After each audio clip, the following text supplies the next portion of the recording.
welcome to the 4th branch program. Glad you can make it. I am MD.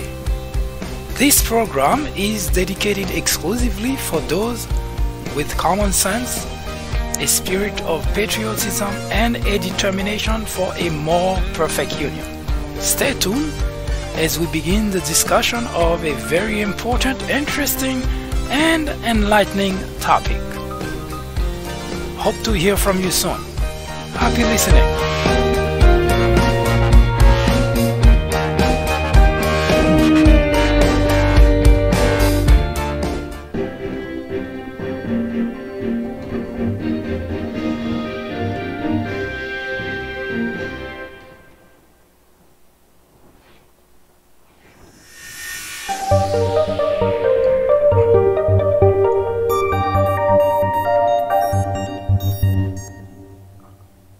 Hello everyone, I am MD and this is the 4th branch program. First, a warning. This program is not suitable for everyone. I repeat, the content of this program is not suitable for everyone. Today, we continue the conversation about a very special topic, race relations in America. It is not an easy topic to discuss, to debate. And we understand that there are many individuals who may not feel that they want to talk about it. In fact, some people find it's offensive, others think it's useless, and yet others believe it's a waste of time to talk about it. Interestingly enough, every so often a tragedy happens. Usually a police officer gunned down a black man in the streets of America, usually an unarmed black man, and a parade of experts will show up on all TV networks to debate the problem of race relations in America. They will offer their expert opinion as to what needs to be done. We need to work on this problem. We need to communicate better. We need to understand each other better. A few days later, the conversation disappears from our society until the next tragedy happens. Usually, another black man gunned down, executed in the middle of a street in America. As such, here at the 4th branch, we have decided to not only debate this problem, but to explore possibilities of a solution, but most importantly, to understand the dynamic, the interactions of blacks and whites, and why in the midst of the 21st century, we are still talking about blacks being killed with impunity, and we are still talking about a system. Our society still continues to condone the killing of individuals by the very ones whose primary job is to protect them. As such, this program, as mentioned earlier, is not for everyone. It is only for those who recognize that there is indeed a problem in America, but most importantly, those who are concerned enough to want to participate and help explore a solution to that problem. I mentioned before, and I'll mention it again, this program is not a make-feel-good program. It is not a program for those who are looking for a place where they would feel good about listening to someone who tells them everything is okay, and who simply shrug off the idea of black men and women being killed on the street of America, being brutalized, being discriminated against. No, this is not this program. There are plenty of such programs already out there for those who are looking for a place to justify their way of life, to handle their feelings with kids' gloves. This program is only catered to those with common sense and those who have a purpose in life to help improve the state of race relations in America. Hi, I am MD, host of the Fourth Branch program. War on Blacks is a topic added to the Fourth Branch programming in order to discuss the intricacies, the complexities of race relation in America. The goal is threefold. 1. To bring attention to the various forms of prejudice, discrimination, and racism in the country. 2. To expose the undeniable presence of such in every aspect of life and every corner of our society. 3. To extricate us all from the ignorance, the indifference, or the complicity. The ultimate objective is to make the discussions of those issues, racism, prejudice, discrimination, a normal part of our lives. Then, and only then, will we as a society be able to eradicate the problem. Martin Luther King Jr. said, "Nothing in all the world is more dangerous than sincere ignorance and conscientious stupidity." Abraham Joshua Heschel exclaimed, "Racism is man's gravest threat to man, the maximum of hatred for the minimum of reason." Join me in the journey to restore equality. Or would you please get out of the way? Thank you.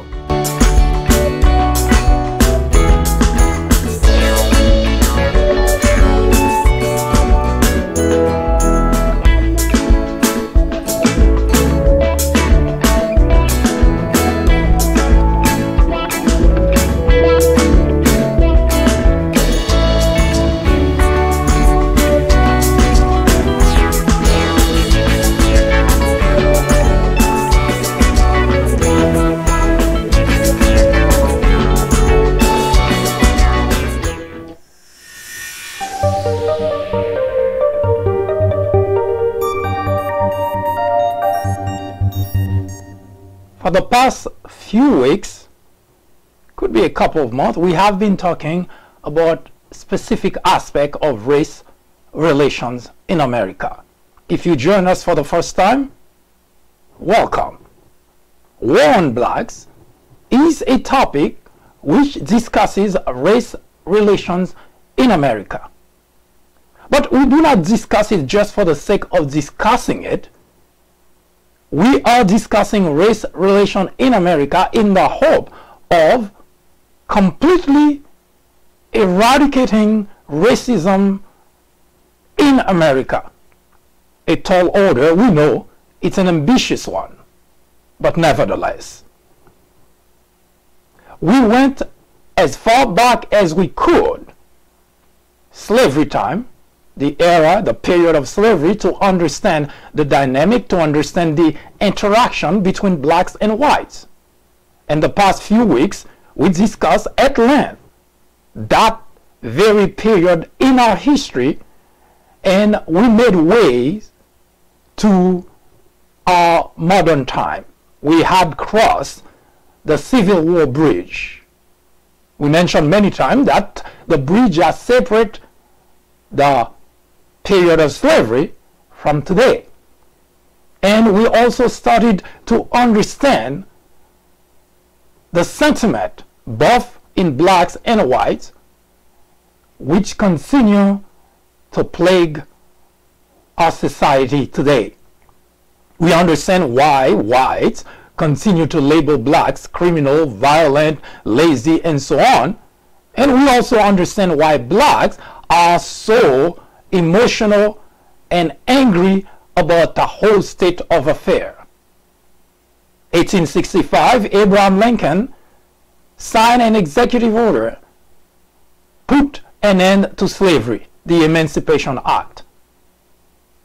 Now it's been more than over a century, but the vestiges of slavery, the circumstances which we observe, or at the very least read about, which were present during slavery, today blacks are still subjected to those same predicament, to those same scenarios. And we're here to not only understand but explore possibilities of a solution. First, let us set the stage for you. One, we acknowledge that there are millions of whites who are racist, who discriminate, and there are millions of others who are not racist, who do not discriminate. We also acknowledge that individuals who are alive today did not physically participate, directly participate in the predicament blacks were in during slavery. So neither black nor white currently alive today have anything to do directly, that is, with slavery. But we also mentioned that whites in particular, especially if related to slave owners, cannot wash their hands of the situation that we are in today in our society. The predicament that blacks are in, whites cannot wash their hands off and say they weren't there when slavery was around. They have absolutely nothing to do with it. I argue nonsense. Whites, but in particular those who are related to slave owners, have everything to do with the predicament blacks are in today. And we will explain as we continue the conversation about race relation that indeed they have a role to play in not only ending the institutionalized racism in America, but also change their very sentiment, the sentiment that they harbor against blacks, because the understanding that they have, the reaction, the inclination, or everything that they know about blacks, especially if passed to them by previous generation, is unequivocally absolutely wrong. And we will provide proof of such as we continue the conversation about race relation in America. We did mention that racism, both blacks and whites seem to want to look for a scapegoat in order to avoid either talking about that difficult topic or simply to hope and wish away that the problem disappear at some point. It's not going to. I mentioned several times in this program that the white nationalists, the white supremacists are not responsible for the state of racism in America. Yes, they do have their own views, and they do not like blacks. We understand that, and we acknowledge that. But we also acknowledge that racism in America is widespread. It's in every corner of our society, in every aspect of life. It's everywhere, on the street, within any aspect of our government, at the school. Anywhere you look, if you are black, you cannot escape it. Now, we may want to fault or blame the white nationalists, the white supremacists for the problem. But if we look beyond the scapegoat, we know that there is a widespread problem of racism in America. We call it institutionalized racism. You see, racism is simply a behavior, an action, or a thought that one individual, usually white, has towards another individual, usually black, which is based exclusively on external factors such as skin color. That doesn't do a lot of damage if taken individually. The neighbor next door who doesn't like blacks doesn't impact me, and I say that here and I repeat it over and over, because the person that I meet on the street, the white individual who doesn't like black, doesn't do anything to me. It doesn't prevent me from walking. It doesn't prevent me from getting from being healthy, or it doesn't change anything about my life. So it really doesn't matter. But institutionalized racism is a problem, because it doesn't just impact me, it impacts groups, generations of people. You see, institutionalized racism is a system which nurtures, condones, or even promotes racist behavior, actions, and languages. Now, what does that mean? It means that we are living in a society in which that organizations, government agencies, anywhere you look, there are systems in place which discriminate against groups of people, blacks in particular. Now, how does that work? Now, I used a very specific example before, and I'll use it again, because today we're here to talk about specific examples, contemporaneous example of what institutionalized racism does. We will bring forth a few examples of incidents, scenarios which have happened in the past few weeks, months even, to show how institutionalized racism has been making its ways through our society, with whites simply shrugging it off, ignoring it, and blacks still continue to suffer under that system. Example number one. A few months ago, Mitch McConnell, Senate Majority Leader, tried to put on the federal bench Thomas Farr, who is openly racist. He is a judge currently in North Carolina, but he is openly racist. He has made a life out of preventing black people from voting. He is putting in place a lot of stumbling block, obstacles to prevent blacks from voting.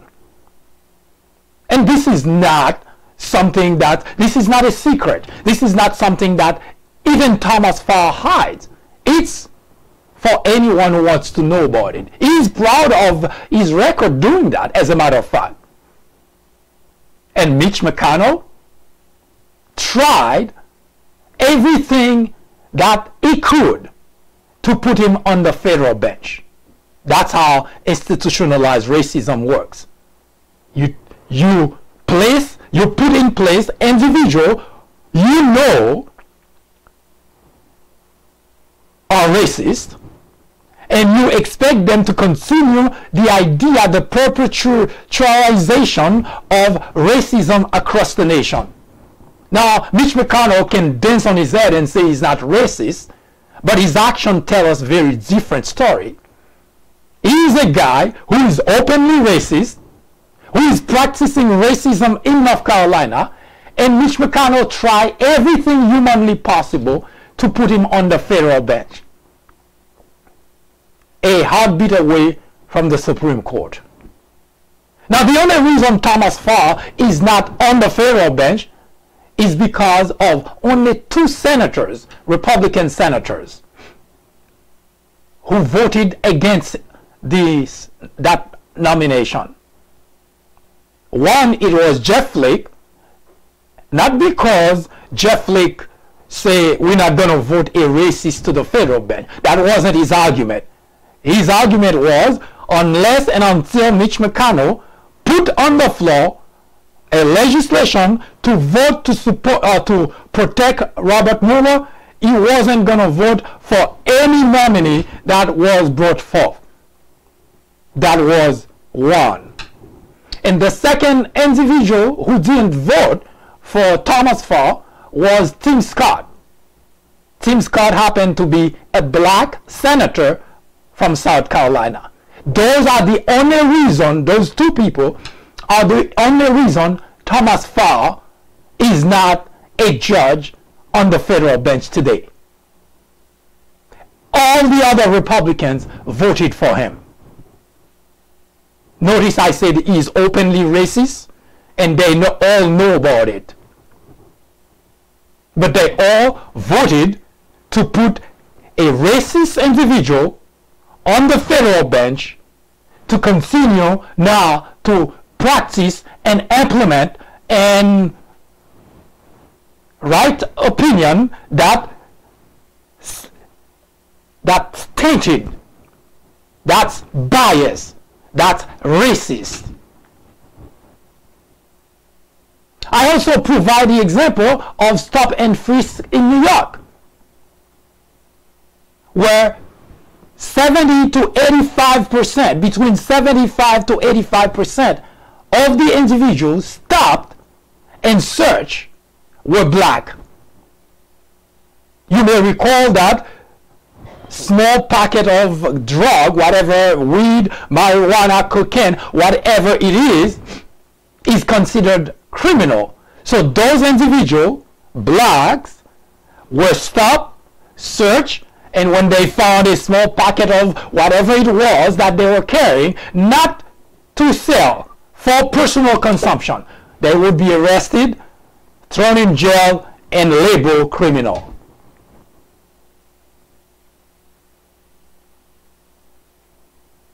A number of young black men, their lives were completely destroyed by a system which institutionalizes racism in America. Yes, a number of young black individuals have their life completely destroyed.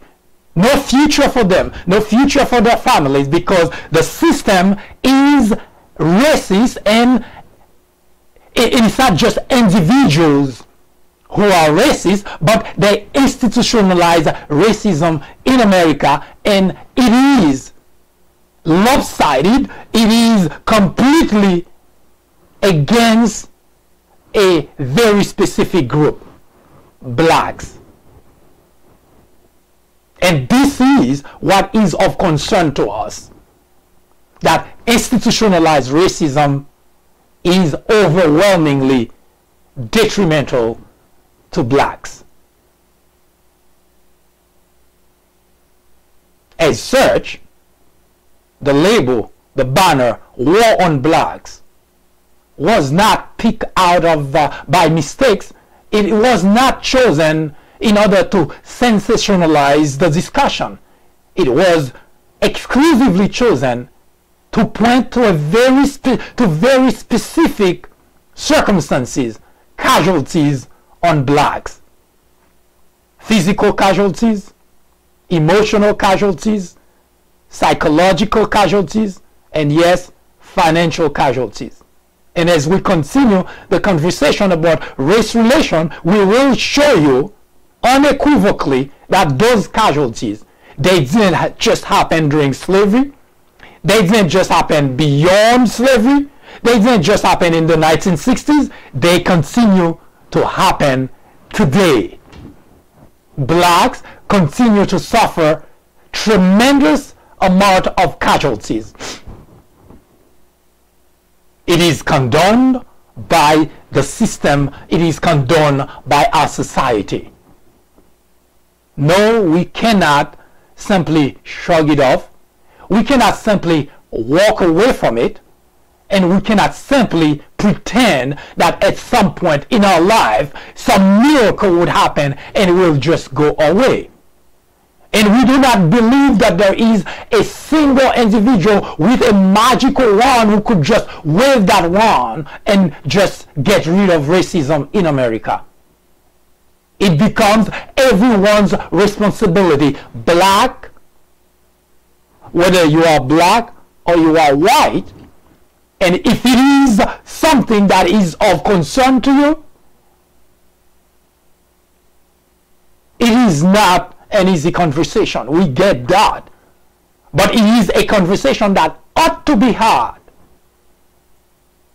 in order for this problem to be resolved. War on Blacks is not a feel-good program that we try to talk about, oh well, we should do this, we should do that, we should do the other. More than a century has passed since slavery has ended, and yet blacks continue to suffer at the same rate as they were during the slavery time. It is no time at this point to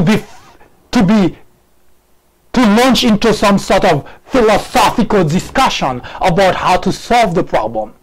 We have had plenty of that. Thousands of books written about that very issue, that very problem.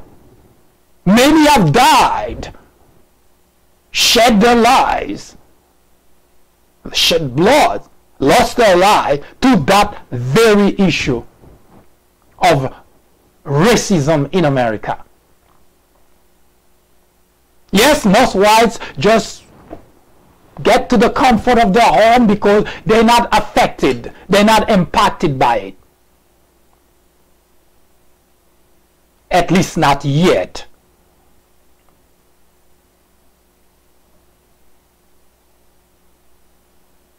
And as such, you may not like the conversation. It may not be pleasing to you, but future generation will hold this generation responsible for the country they will be living in the near future.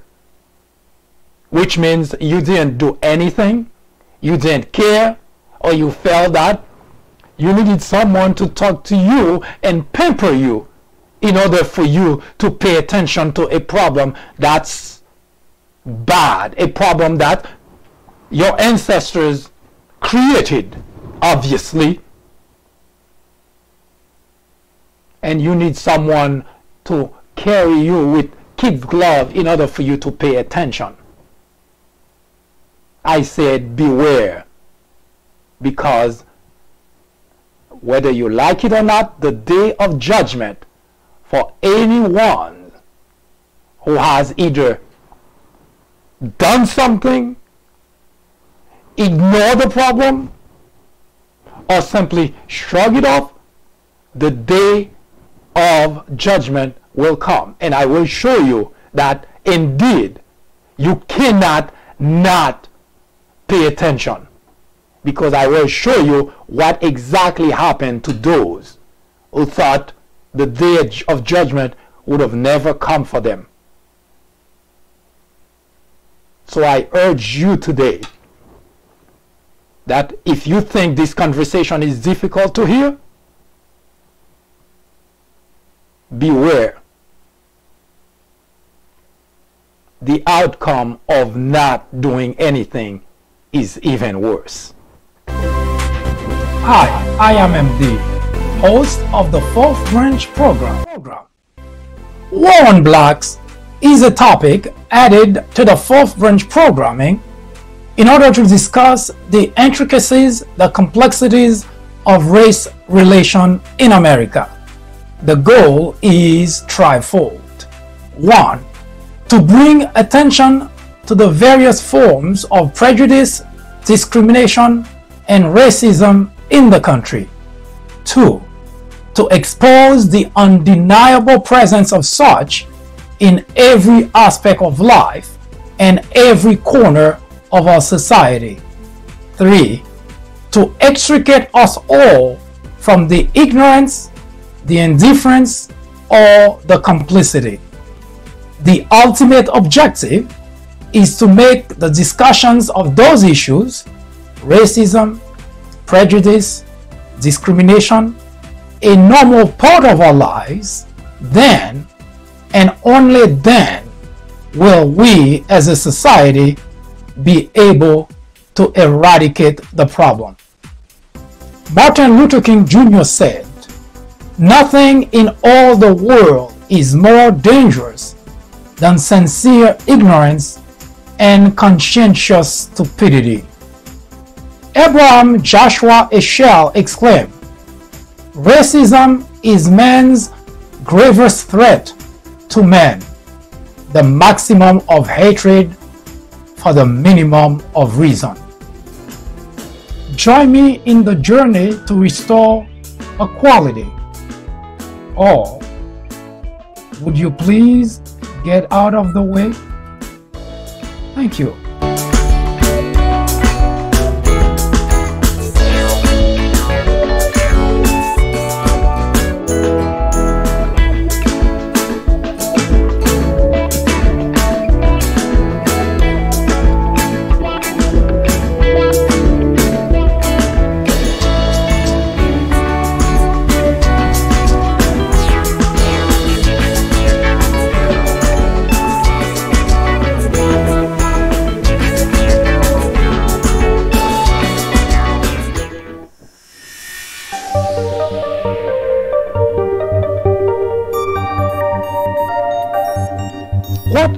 What happened to blacks beyond slavery? If you've been watching this program, you may recall that we have been making progress in terms of walking our ways from slavery to modern time. We just crossed the bridge called the Civil War Bridge. We crossed that bridge in order to not only to take a survey of the damages caused by slavery, the number of casualties, death caused by that very practice, a very disgusting practice indeed. But what happened beyond that bridge? Why today in America we are still talking about the residuals of slavery, especially in regards to blacks? Now, many blacks believe that there have been a lot of progress since slavery, because we can walk down the street and you don't see any, well, I'll say any visible sign that says no Negroes allowed. But those signs, they're still there. You may not be able to see them. They're not visible, obviously, but we cannot discard the fact that there are places that blacks are frowned upon if they visit those places. But that's not really what of interest to us here. We're here to talk about very specific examples, very specific scenarios as to what been going on since the end of slavery. True freedom can only be achieved if we are all willing to stand up for the rights of those, of even those we disagree with. True freedom can only be achieved if we are willing to stand up for the rights of even those we disagree with. Now, you may recall during the discussion on the period of slavery that there were millions of whites were working different strategies, who were working different scenarios on how to put an end to slavery. We use the example of a very daring man, John Brown, who actually put his life on the line. A white man put his life on the line and the lives of his children in order to put an end to slavery. Now, that guy, John Brown, he had no stake in blacks' fate, in the type of treatment that were being inflicted on blacks. He didn't know any blacks. He didn't have any relationship with any blacks. And yet, John Brown put his life and the lives of his children on the line to put an end to a disgusting practice that millions of whites felt were okay to do. The dilemma of race relation in America. Now, we crossed the bridge, the Civil War bridge, where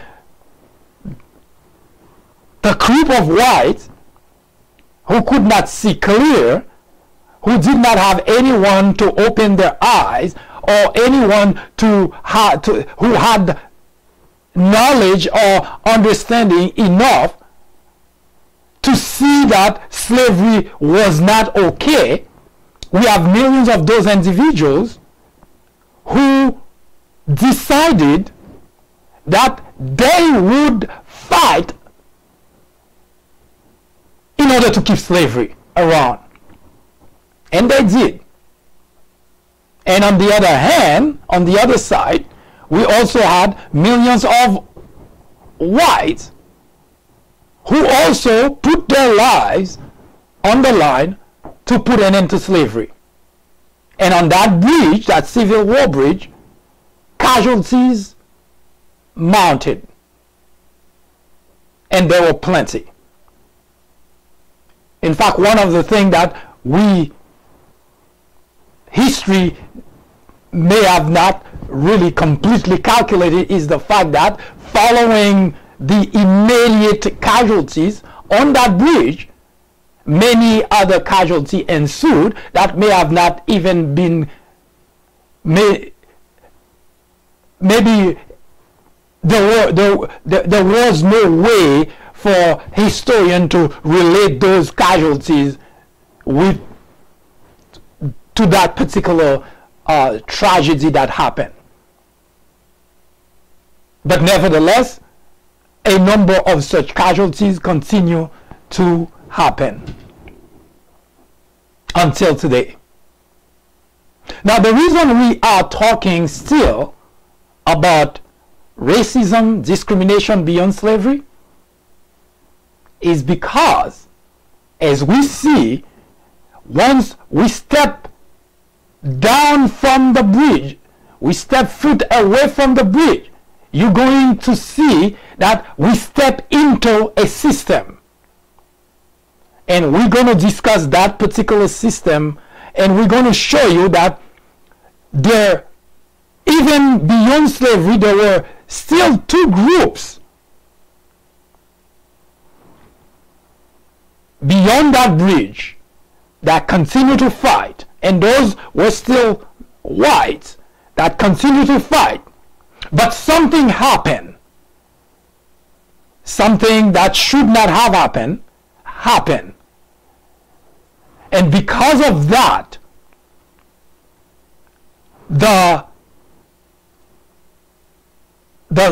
situation, the circumstances that were there for blacks after the war was over, after everybody went home and celebrate the winning party, that is, the winning camp, after they celebrated victory, the Confederate state capitulated, plenty of people on the side of those who wanted to keep slavery around were captured, thrown in jail, and the winning side celebrated quiet victory. But one thing happened, and a very important aspect of that victory didn't last too long. Yes, Emancipation Act, official, blacks no longer slave. But what happened after that? Interesting story, because you were a slave, now you wake up the next day and they say, ta-da! You're no longer a slave. You are free men and women. Now, I have to throw a small wrench into this victory conversation, because we found out, or history found records that even up to 1965, that's 100 years later, there were still pockets of slaves here in the United States of America. Yes, they found that there were blacks in America who did not know anything about the end of slavery. It sounds unbelievable, but it is recorded. We have proof of that. We will discuss that.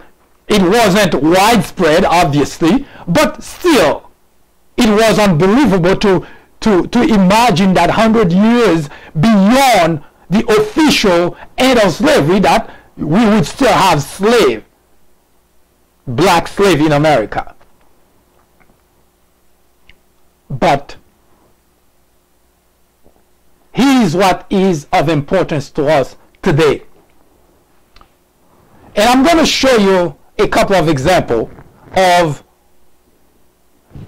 when we talk about the fact that institutionalized racism is the problem for our generation. Well, has been the problem for many generations, several generations before us. And if we don't do anything about it, it will continue to be for several more generations to come, until something very tragic might happen. And by tragic, I don't mean something that would make you feel good either. Because for those who are looking for a feeling good type of conversation about this racism aspect in our country, this is the best aspect of the problem. Well, the best aspect, the best way, the softer way of resolving that issue.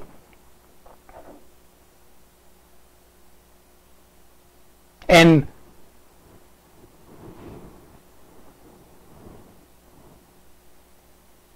to give you an example of what happened, in order to get a better idea of what can happen when people are oppressed, there is no living organism that will stay oppressed forever.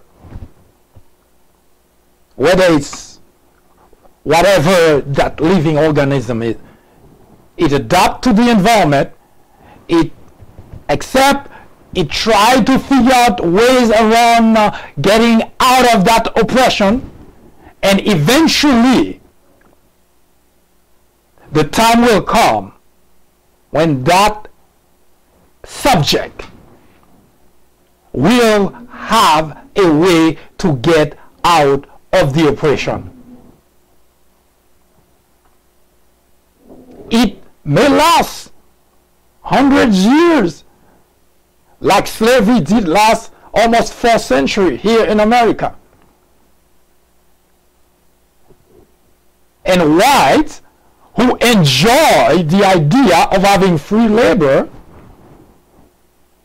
and being able to do anything that they want to blacks, dispose of them, sell them, resell them, and do anything that they wanted to blacks.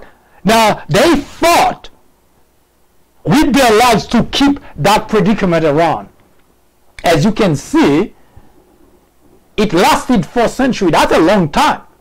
But if you were watching this program, you would have known, you would have noticed that as the slave, they were always uprising in the beginning, revolt, pushback.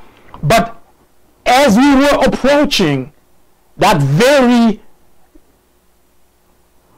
big day, called that very big day, if you want to use the 1861 to 1865, the Civil War, as a day, before we got to that day, we noticed that there were uprising, more frequent uprising, meaning that at some point, when you oppress an individual, when you oppress a group of individuals, it lasts a day, a year, a century, or several. But as time goes by, you can see a progression of, I don't want to be oppressed anymore. I don't want to be treated that way anymore. I want to get out of that predicament. That's the way living organisms usually react to oppression. Yes, you may feel you're in a position of power and you continue to oppress, you continue to oppress, you continue to oppress. But even without Abraham Lincoln, I guarantee you, it may have taken a little bit longer, but even without Abraham Lincoln, blacks would not have stayed slaves forever. Because the uprising, the more frequent uprising, suggests to me that the time was coming for blacks to say enough was enough. Which means the Civil War would have happened regardless. When you oppress people, of course, oppression of blacks benefited whites.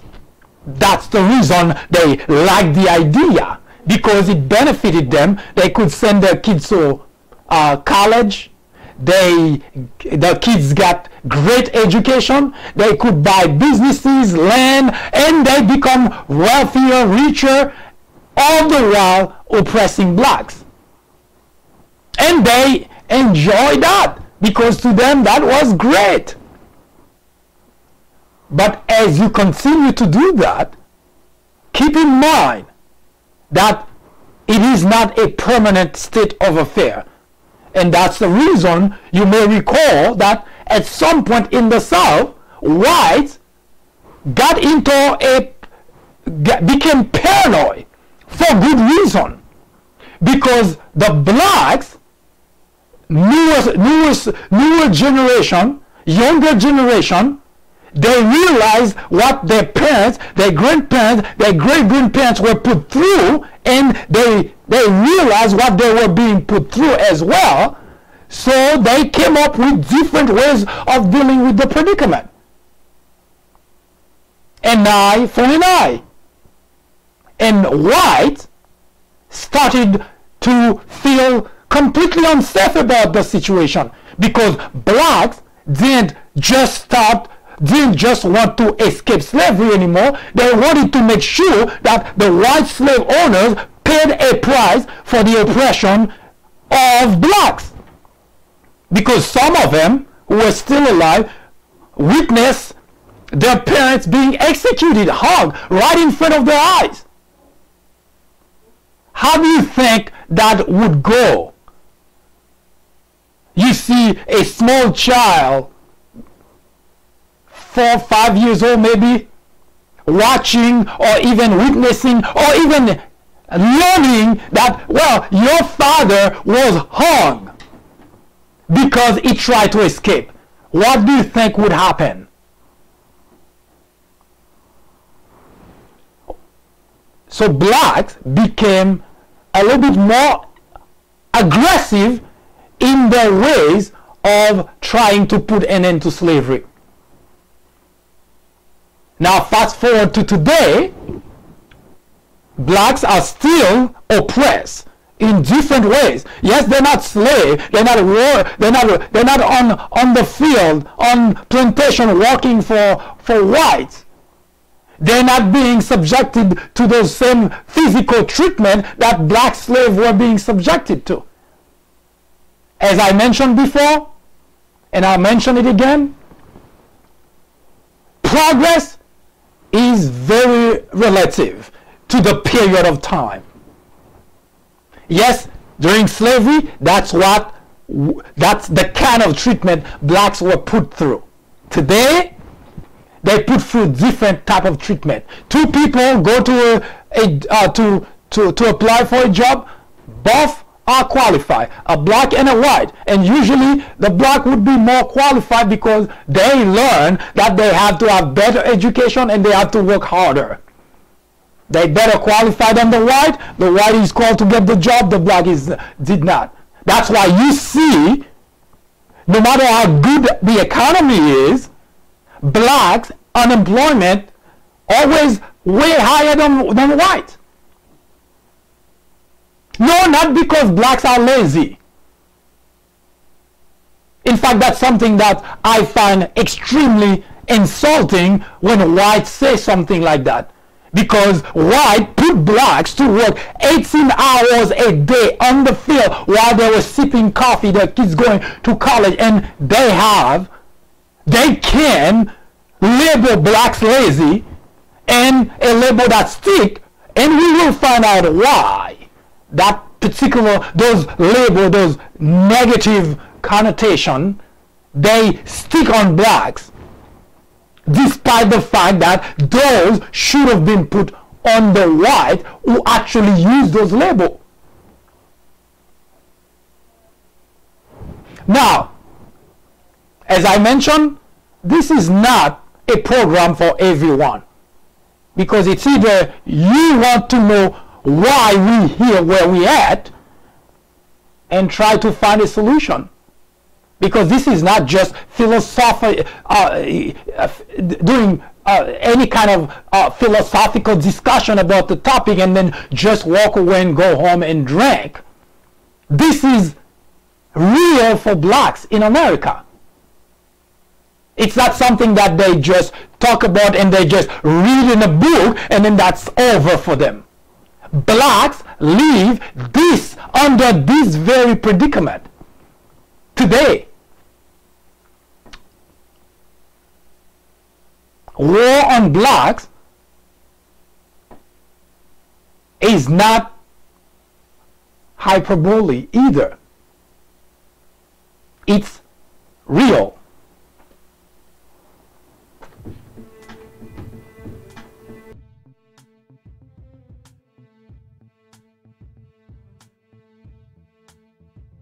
What if hip-hop never existed? Do you think there'd be as many heads screaming out, stop snitching? What if Adam and Eve ain't eat the fruit? You think we'd be able to see the truth? Or what if Albert Einstein ain't think of the nuke? Or Smith & Wesson ain't teach us to shoot? You think there'd be as many plays out there if there was no boost? Matter of fact, what if white man hung off a noose? Would it still be cool to say nigga? Or maybe we would make sick figures? Or would we wanna be crackers? And all the whites would be rappers. What if Martin Luther King survived? You think the New Orleans flood would have caused him to pop and die? I wonder what if to see what is. Stand back from the picture and ask yourself why. What if life wasn't all you thought? What if everything you knew was gone? What if we switched the rights and wrongs? You think it's changing around to the road we on? What if life wasn't all you thought? What if everything you knew? Harry Belafonte said, when a black voice is raised in protest to oppression, those who are comfortable with our oppression are the first to criticize us for daring to speak out against it. This is pretty much a norm here in our society today. When a black voice is raised in protest to oppression, those who are comfortable with our oppression are the first to criticize us for daring to speak out against it. This is a strategy that is used in an institutionalized system, institutionalized racism system, in order to prevent any type of progress, in order to prevent the oppressed party from even speaking out.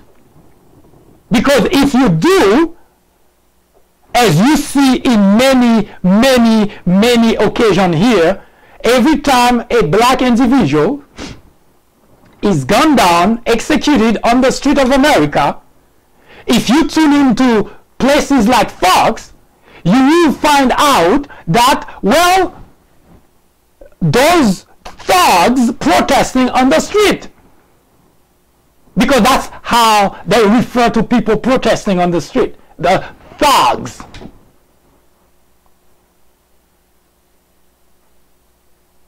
When a black voice is raised in protest to oppression, those who are comfortable with our oppression are the first to criticize us for daring to speak out. We can single out Fox, at least most of the hosts at Fox, as being part of the problem as far as racism is concerned in the country. They're the first one to say, wow, those thugs, they're doing this, they're doing that. As if blacks do not have the right to protest against police brutality.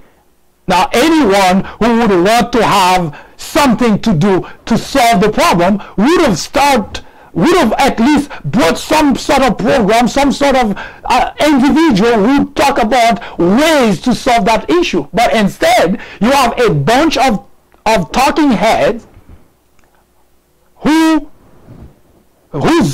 brain, you don't know what those brains are made of, and talking about things that clearly show them for who they really are. Racist individuals who continue to expand racism in America. When Trayvon Martin was shot, killed by George Zimmerman in Florida, Sean Hannity was the first one to open his program for George Zimmerman to come and talk about how good it was to kill Trayvon Martin. In fact, Sean Hannity even opened a fundraising for George Zimmerman. We're not talking about just talking for the sake of talking. Those are actual situation, predicament here in the nation. Blacks get killed. Those who are racist, they want to make certain that they drown the voices of protest. They speak against any form of protest. When Michael Brown was gunned down in St. Louis, same scenario. Quickly find out who is Michael Brown. Now they want to find out he was no saint, as if that gives police officer the license to kill an individual for no reason, unarmed individual at that. So every time a black individual is gunned down, executed on the street of America, you find out there are a number of people, usually you will recognize those people, racist most likely, who would be looking to find out, oh, what did that person do in the past? As if that is okay for police to kill that individual because the person is not a saint. Look who is in the White House today. A saint?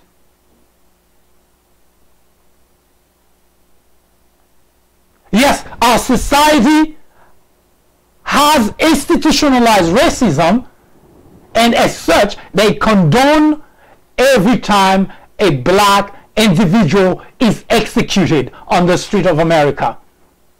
We will bring those very examples as we continue the conversation, you may recall South Carolina when that black guy from running away from a cop shot several times. And what did they do? Had it not been for a video that clearly showed they were trying to cover it up, they already have the talking point out there that he had a gun. One of the police officers was trying to plant a gun in the hands of that guy. That's why we can rest assured that every time you hear a black individual is killed on the street, the information, the report provided by the police should be looked at with very high suspicion, because more often than not, the information that they give you about what happened is false. And we have that over and over every time that it happened. It's very almost impossible to find a report by a police of something that happened that is the way that they reported was true. Remember Chicago with Laquan? Same thing. They tell a version of the story. They say the guy was walking towards the police and the officer says stop, and then shot him several times. When the video emerged, just the opposite happened. So we know that our society has been given a pass to those who have been gunning down, executing black men on the street. That institutionalization of racism in America. And just recently,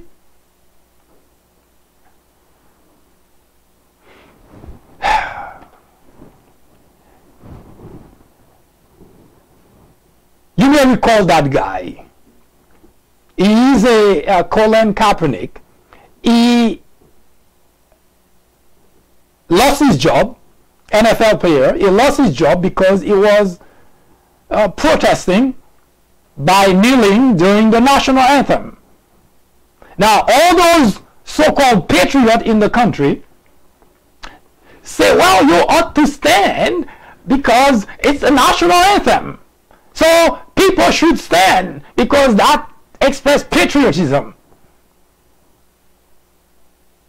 How could you be patriot when every step of the way in the very country you're supposed to be patriot, you being executed with impunity? And when you raise your voice in protest to oppression, those who are comfortable with our oppression are the first to criticize us for daring to speak out against it. Now, here's what's interesting about this particular situation that we bring forth for you here.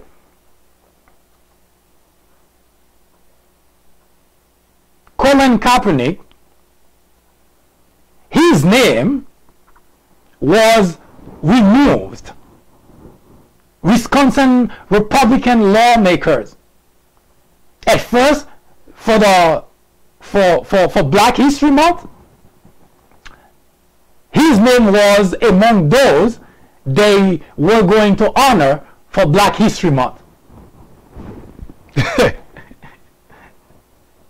But Republican lawmakers in Wisconsin blocked a proposed resolution to get Colin Kaepernick name removed. Guess why? You want to take a guess? Well, I don't want to keep you waiting and for you not to get it correctly. Well, it's because he was protesting police brutality and they think, well, we shouldn't honor that guy because, well, he shouldn't be protesting. You know, blacks supposed to accept whatever happened to them. Why should he protest? Yes, his name was removed because of that. So, the institutionalization of racism is being enforced every time that you have people in position of power, such as the Republican lawmakers in Wisconsin. What they're trying to do, in case you don't get it, what they're trying to do is to not only silence Kaepernick, but to silence anyone who would dare to speak out against police brutality. The same strategy used by white slave owners during slavery. White slave owners, when they punish slaves, they punish them publicly in front of other slaves. Whether it was harsh treatment, beating them, or executing them, they made certain it happened publicly so that the other slave could see what awaited them in case they wanted to do the same thing. Nothing has changed in America. The white Republican lawmakers in Wisconsin blocked a resolution to honor a black individual because he protested against police brutality. What has changed? It was white slave owners. Now it is white slave Republican lawmakers. Nothing has changed. Yes, the institutionalization of racism in America is not just a conversation piece. In the midst of the 21st century, we have the same strategy used by white slave owners to suppress uprising, to prevent blacks from uprising to end slavery. Yes, that was their goal at that time because they were being oppressed. They were being mistreated. Their ultimate goal was to put an end to slavery, or at the very end, or at the very least, to escape slavery. When white slave owners captured those blacks, they humiliated them publicly. They punished them publicly in front of other slaves. Today, white Republican lawmakers, you see any difference there? Block a resolution to honor a black man, not because he's not worthy of being honored, but because he dared to speak against police brutality. What has changed? Where is the progress that all blacks are talking about? Where is it? Yes, we are still at war. The only difference between then and now, casualties are only on the black side. Yes, Mr. Kaepernick will not be honored in Wisconsin as a black man because he dared to speak against police brutality. How could he? That's the exact same reasoning of white slave owners. How can you dare to escape slavery?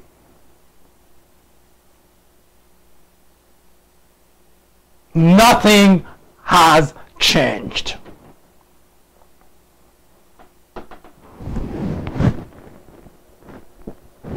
Unbelievable, isn't it? Now, there is another individual, Melina Abdullah. I talked about that yesterday. She is a professor in California.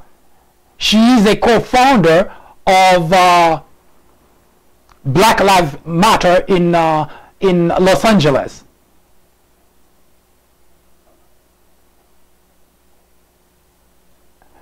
During a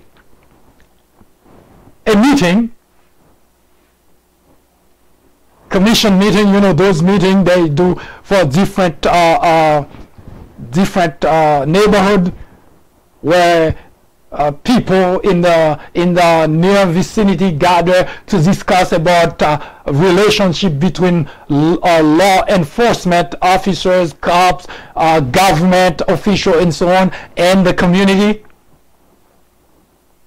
And those type of meeting, you cannot avoid it. There are always heated argument. People always screaming, because especially if blacks are there, you can almost rest assured there will be a lot of heated argument. But more specifically at that time, there was this individual named Waukesha Wilson, who died in the hands of LAPD. So needless to tell you, Melina Abdullah, co-founder of Black Lives Matter in Los Angeles, those people, they are very, very passionate about defending black lives. So I don't have to describe to you the scenario as to the conversation that was going on in that meeting.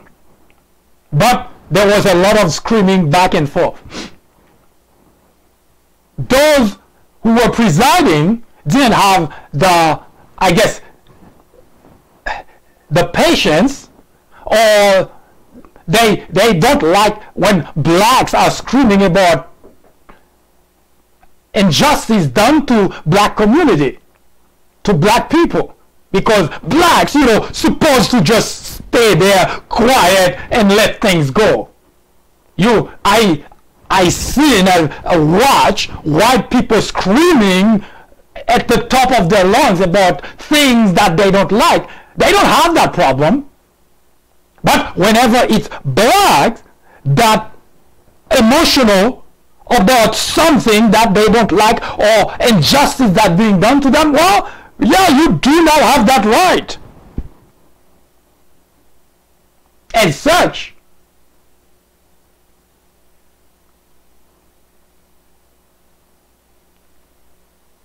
police officers, or those who were there to ensure, I guess, order,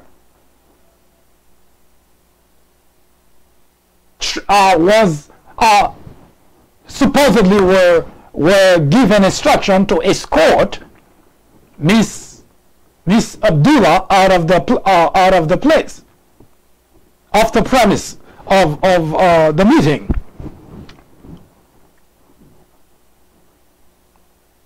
Now, people who are in this line of job, or I shouldn't say job, because that's not really a job for individuals who are fighting against injustice,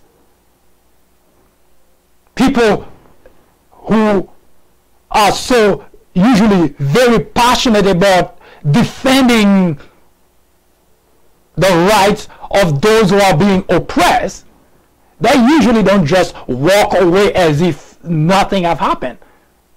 So of course she didn't want to leave the meeting, but she was escorted anyway out of the meeting. But that's not the reason I'm telling you all that, because that part was the least important part of the conversation. She was escorted out, and a list of charges were slapped. She was slapped with a list of charges, including, listen to this, including she was trying to reach for the officer's gun. Now we all know, everybody that was there, eyewitnesses, know that was not true. And that's also another way that institutionalized racism works. Get a black individual, lie about everything, as to their action. And the system go in front of the judge will punish that individual, and that individual life is destroyed for good. The police officers lie, the prosecutors lie, everybody in the process lie about that black individual and destroy that individual for good. That's another way to silence blacks and to make certain institutionalized racism continue to perpetuate in America. Now, the end of the story, let me quickly give you the end of the story. They dropped all the charges. Now, why would they drop such a serious charge that someone was trying to reach for the officer's gun? Why would they? Well, because it never happened. That's what happened with blacks in general. They charged them because they figured the government, they can do anything that they want. They slap you with a criminal record, silence you, and this way institutionalized racism stick. And that's why you see a century beyond slavery, we're still talking about racism in America. It's not an accident. And I will show you those examples I have to take and provide today. But we will continue with the walking away from the Civil War bridge. We will continue that conversation, and I will show you how the system was set in place and why today we still have that system.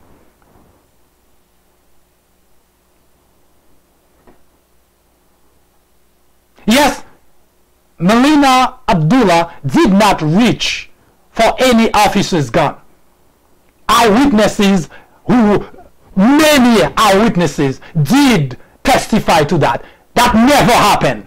And yet, on the list of charges, she reached for the officer's gun, which means they really try to make certain that she went to jail and did not come out, and anybody who's trying to protest against police brutality would think twice.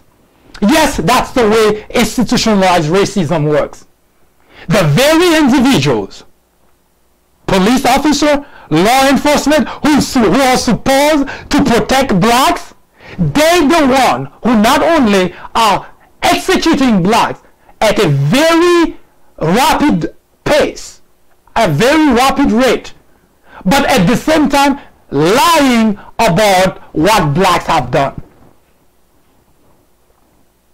Yes, that's a state of affair.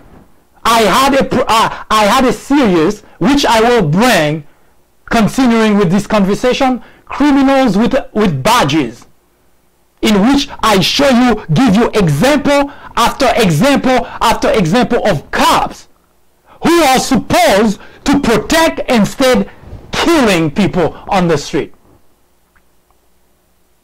That war on blacks is not an hyperbole.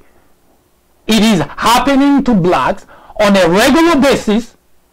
Now, you may not like it, and it does not matter, because as I mentioned, this program is not for everyone.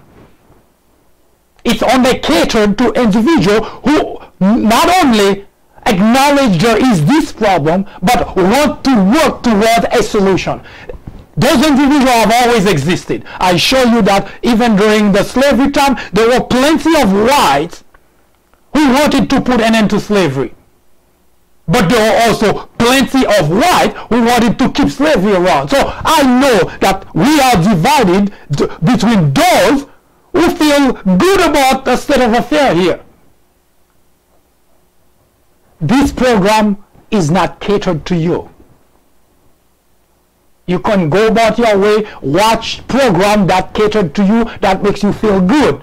This program is catered exclusively for those with common sense. People who can understand that those things are not acceptable and must be changed. Yes, there is a war on blacks, and it's not acceptable. And as long as I am alive, this war on blacks is going to be the tool that we use to put an end to this very serious problem that's been ravaging generations of blacks, destroying generations of blacks' lives, financial casualties, kids waking up, growing up without their parents for no other reason that law enforcement, whose primary job is to protect but instead destroy. And the reason it keeps happening over and over and over and over is because when it happened, there is no price to pay. Same thing that happened during slavery. White slave owner kills a slave. Hey, no problem. It's your property. Today, what's the difference? Police officer kill blacks on a regular basis on the street. Semblance of justice. Go to court, say, oh, well, it was justified. A non-black man killed by a police officer.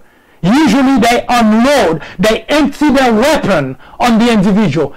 And what do we say as society? Oh, well, it was justified. It was a black after all.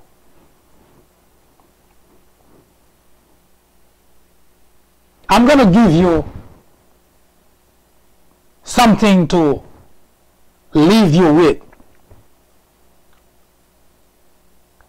And when we come back next time, we will continue with the conversation to show you how the system that is today here, that lingers up to today, how that system was set, was put in place, and what was the thinking behind it. But let me give you this example. In 2017, in London, UK, country in Europe, Great Britain, yeah, that country. In London, a city that pretty much the same demographic as you would say as New York City, in terms of population, black, white, Indian, etc. So it's apple comparing apple to apple, and that's the reason I bring that particular example forth.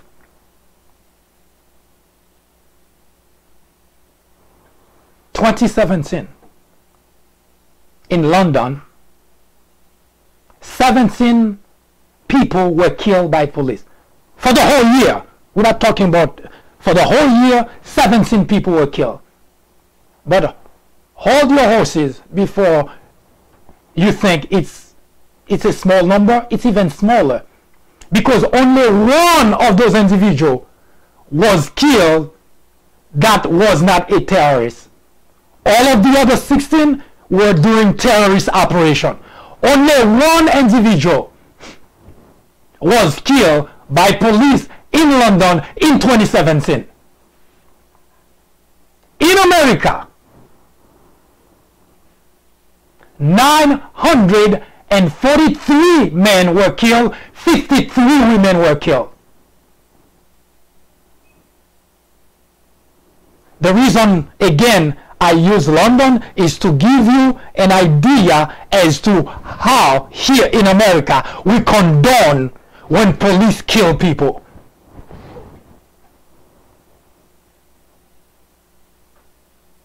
One individual in 2017 in London. Here in America, 943 men, 53 women. Almost 1,000 people killed here in America in 2017 by police. Yes, there is indeed a war on blacks. Ignoring it is not going to solve the problem. Shrugging it off or trying to soften it and talk nicely about it is not going to solve the problem. Yes, the problem has to be debated and shown and exposed in order to find a solution for that problem, because it is a problem in a civilized society that the very individual who are supposed to protect are the very individual that cause the greatest harm to the citizen of the country.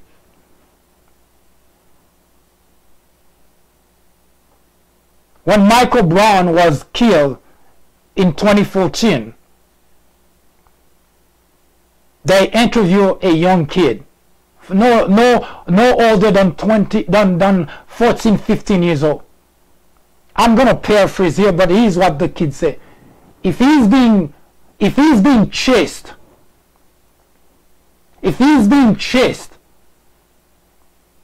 by a gangster and he sees a police officer, he would take his chances to try to escape the gangster instead of calling the police officer to help. And his reasoning was, if he called a police officer, his chances of surviving becomes almost zero. That is a scary thing to think for a 14 years old. And this is the state of affair for blacks in America. Yes, there is a war on blacks. And at this point, there is no debate about that. What we are looking for at this point is not for you to debate whether you like it or not, but rather whether you want to be part of a solution or not. If you don't want to, it is fine. As I will say again and again, it's either you want to be part of the solution or get out of the way. Hi, I am MD, host of the Fourth Branch program. War on Blacks is a topic added to the Fourth Branch programming in order to discuss the intricacies, the complexities of race relation in America. The goal is threefold. 1. To bring attention to the various forms of prejudice, discrimination, and racism in the country. 2. To expose the undeniable presence of such in every aspect of life and every corner of our society. 3. To extricate us all from the ignorance, the indifference, or the complicity. The ultimate objective is to make the discussions of those issues, racism, prejudice, discrimination, a normal part of our lives. Then, and only then, will we as a society be able to eradicate the problem. Martin Luther King Jr. said, "Nothing in all the world is more dangerous than sincere ignorance and conscientious stupidity." Abraham Joshua Heschel exclaimed, "Racism is man's gravest threat to man, the maximum of hatred for the minimum of reason." Join me in the journey to restore equality. Or would you please get out of the way? Thank you.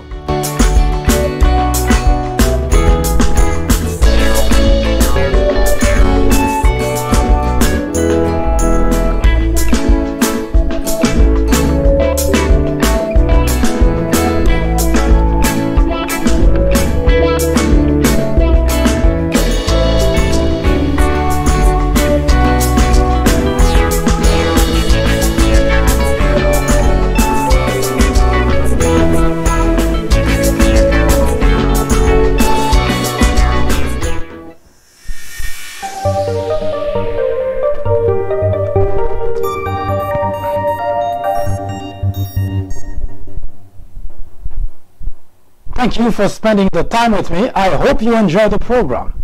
Should you have any question, criticism, comments, do not hesitate to contact us. No matter how you feel, we'd like to hear from you. Should you have a topic you would like us to talk about, let us know. We will research it and we will talk about it right here on the Fourth Branch. In the meantime, I hope you have a wonderful afternoon or evening, whichever it happened to be. Good day.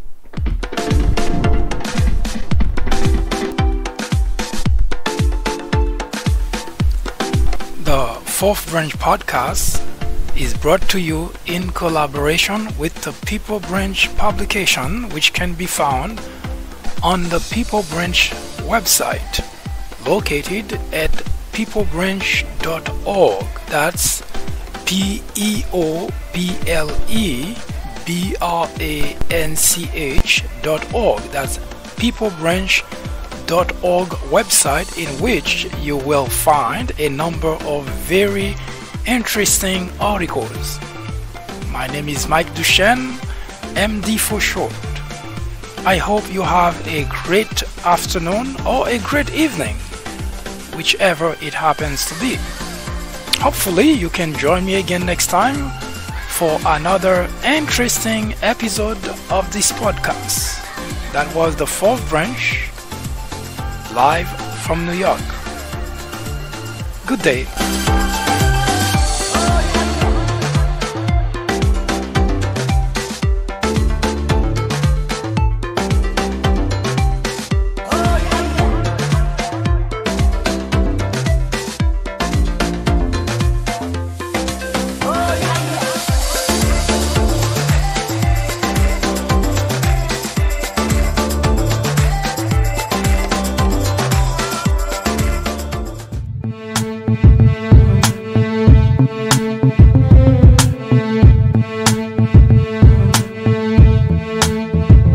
What if hip-hop never existed? Question. Do you think there'd be as many heads screaming out, stop snitching? I wonder. What if Adam and Eve ain't eat the fruit? What? You think we'd be able to see the truth? Or what if Albert Einstein ain't think of the nuke? Or Smith & Wesson ain't teach us to shoot? You think there'd be as many plays out there if there was no boost? Matter of fact, what if white man hung off a noose? Would it still be cool to say nigga? Or maybe we would make six figures? Or would we wanna be crackers? Yeah. And all the whites would be rappers. What if Martin Luther King survived? You think the New Orleans flood would have caused him to drop and die? I wonder what if and see what is. Stand back from the picture and ask yourself why. What if life wasn't all you thought? What if everything you knew was gone? What if we switched to rights and wrongs? You think you'd change your route to the road we on? What if life wasn't all you thought? What if everything you knew was gone? What if we switched to rights and wrongs? You think you'd change your route to the road we on? If Christopher Wallace never got murked, how much money would Sean Carter be worth? What if Tupac never got hit with the flame? Would the game still have change filled with these lames? What if Jabari wasn't speeding down the street? What if the bullet Malcolm sent never hit Zeke? A black guy dropped off at a house instead of a stop? Or Ali never got bopped by the cops? What if the little homie EZ didn't die? Stand back from the picture and ask yourself why. What if life wasn't all you thought? What if everything you knew was gone? What if we switched to rights and wrongs? You think you'd change your route to the road we on? What if life wasn't all you thought? What if everything you knew was gone? What if we switched to rights and wrongs? You think you'd change your route to the road we on? I don't know. What if?